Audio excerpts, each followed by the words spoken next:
Передовые и инновационные решения внедряют на производство энергетики Нюрбинского комбината. В прошлом году инженеры перевели местную котельную с дизельного топлива на нефть.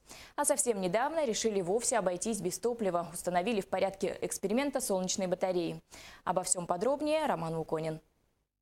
Еще вчера никто и не думал ставить солнечные батареи на вечной мерзлоте. А сегодня блестящие панели монтируют энергетики Нюрбинского ГОКа. Пока в качестве эксперимента к работе в тестовом режиме приступят со дня на день, сразу после установки панелей.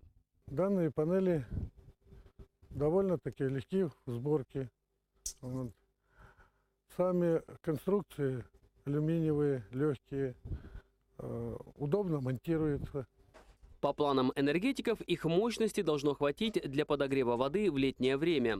Работа солнечных батарей позволит с мая по сентябрь экономить местной котельной до 50 тонн нефтепродуктов ежегодно, обеспечивая при этом горячее водоснабжение. На сегодняшний момент, с небольшим, так сказать, с небольшой задержкой УМТС все-таки привезла нам их, мы смонтировали их. Сейчас они находятся, так сказать, в режиме пуска-наладки. Ну и дальше мы, согласно тех намеченных планов, будем их использовать.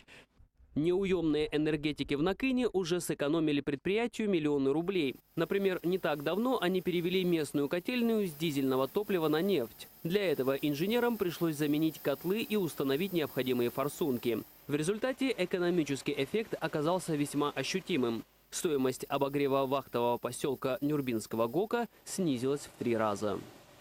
С каждым годом успешных РАЦ-предложений, внедренных в Нюрбинском ГОКе, становится все больше. А значит, инженерная мысль работников компании не стоит на месте, экономя Алроса немалые деньги. Роман Муконин и Роман Ларин, телерадиокомпания «Алмазный край».